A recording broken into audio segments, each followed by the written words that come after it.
complicated system to determine which oaths were binding and which were not. And in fact, in the Jewish code of law called the Mishnah, there is an entire section devoted to the validity of an oath. When you have to tell the truth and when you don't. What you can swear by and still lie, and what you can swear by and now you actually have to tell the truth. End quote.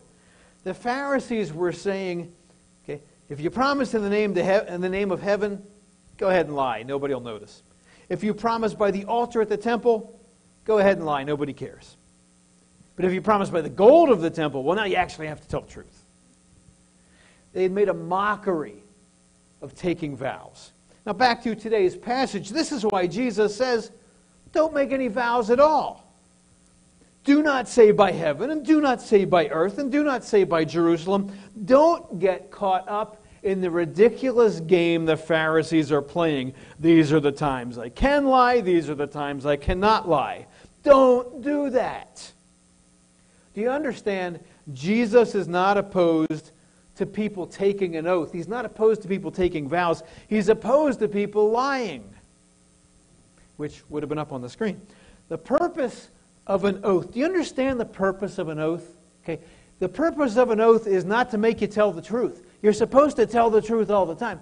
The purpose of an oath is to indicate the importance of a matter. For instance, on your wedding day, you took vows. Why? Because that's a really important day. And you take vows to show how important that day is. Another, for instance, you're at a murder trial and you are called to testify. And so before you testify, they make you swear to tell the truth, the whole truth, nothing but the truth to help you God, because this is a serious situation. And so you make vows or you take an oath to show just how important it all is. The truth is, God himself makes vows. Remember when God made his covenant with Abraham way back in the book of Genesis? And God told him, here's the deal, Abraham. You follow me and you let me be your God, and I will bless you. Your offspring will be blessed. Your offspring will be as many as the stars in the sky and the sand on the sea, and all nations will be blessed because of you. That was the covenant they agreed to. Remember that? And in Hebrews 6:13 and 14 it says, when God made this promise with Abraham, when he cut that covenant with him, since there was no one greater for God to swear by, God swore by himself and said, I will surely bless you and give you many descendants. God was saying to Abraham, I promise by me, because there's no one greater than me, I promise I will do exactly what I said I would do. God made a vow. Now, God tells the truth all the time. God never does anything but truth.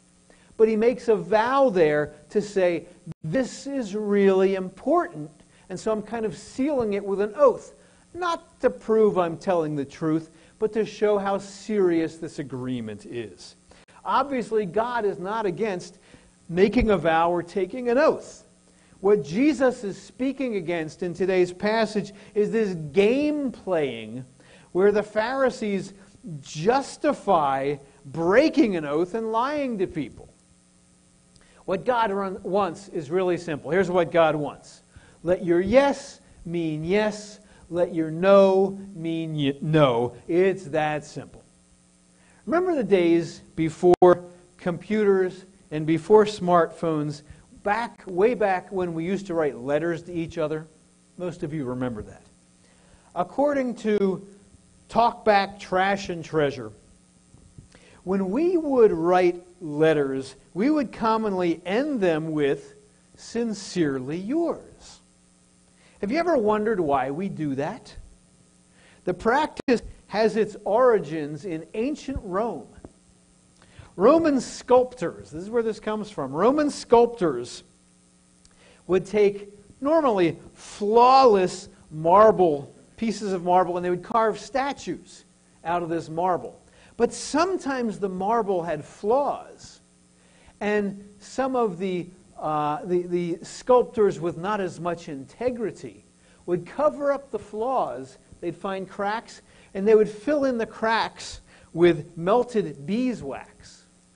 And so you couldn't tell there was a crack there. They would just cover it up. The beeswax would cover the flaws temporarily, and then they would sell what appeared to be a flawless statue of marble, and they'd get a good price for it. And the person would then take it home, and sometime later when the beeswax would dry up, you would see the obvious flaws in the marble, and you'd say, hey, I paid good money for this, and it's got flaws all through it. I want my money back.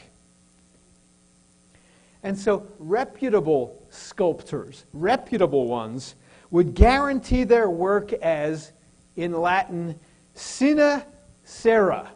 And sine cera means without wax.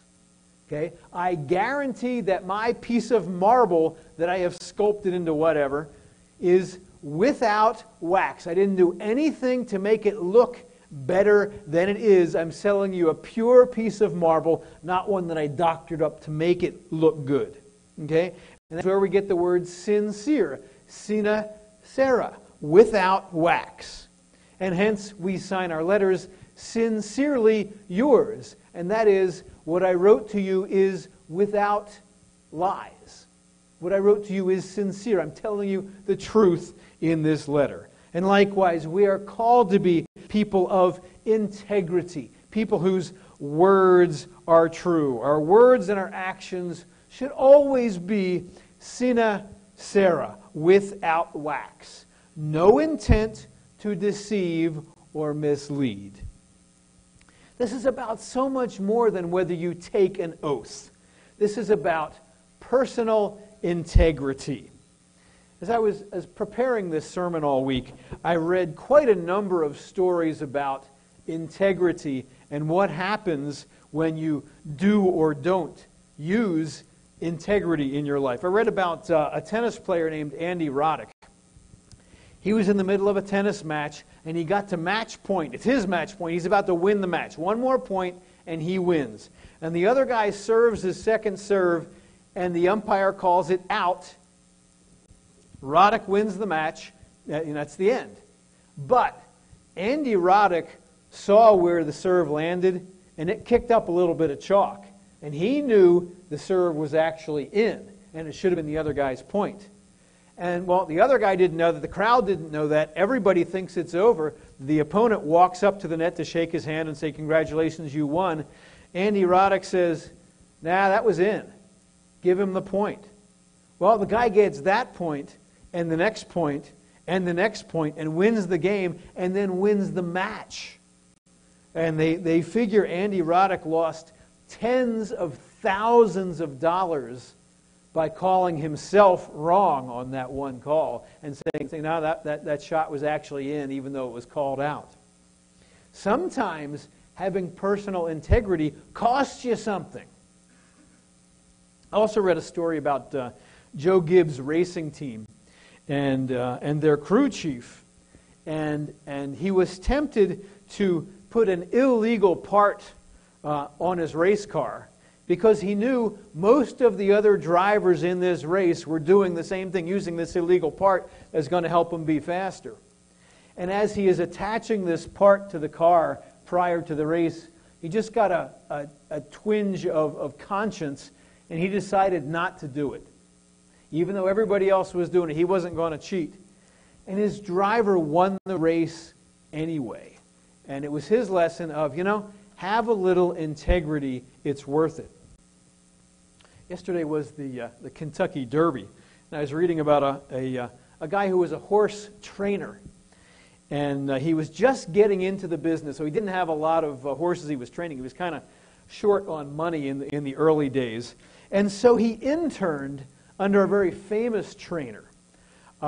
And at this point, he only had 4 horses. This new guy only had 4 horses he was training, and this veteran trainer pointed out to him, that one horse you're training is just no good. He's never going to amount to anything. I know his owner is paying you big money to train him, but I'm telling you, that horse will never win a race. He's a loser. If you have any integrity, you need to go tell the owner, I'm not training your horse anymore. You're wasting your money. Now, if he does this, he loses a quarter of his income, and he's already poor.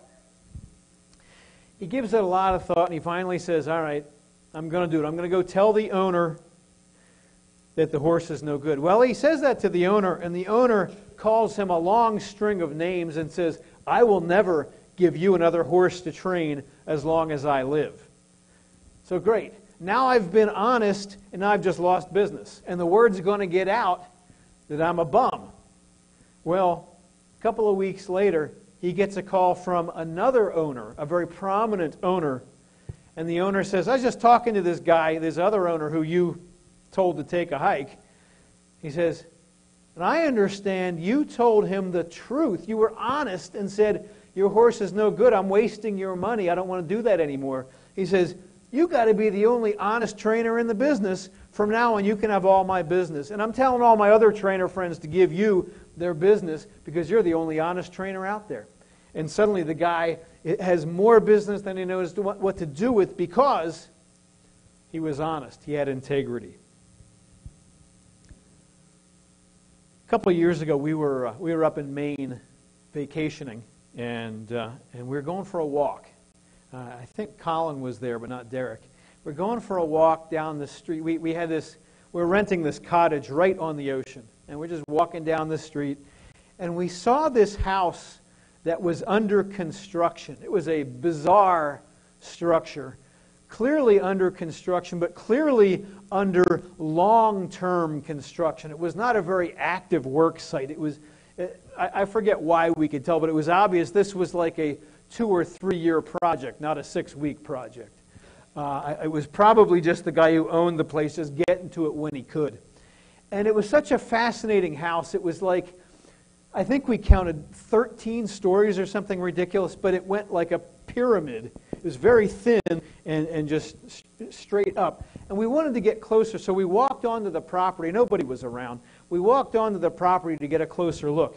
And as we're getting close to this house, a $10 bill blew past me. And I picked it up. Went, sure, I'll take that. And then another one. And so we kept walking, and we found $30 or $40. And we said to ourselves, that's one more night out eating seafood here in Maine. And we continued our walk. And we were going up to the end of the road and then back down. Well, as I got to the end of the road and we turned around and came back, what I felt like I heard God saying was, it's true you don't know whose money that is. It could be anybody's.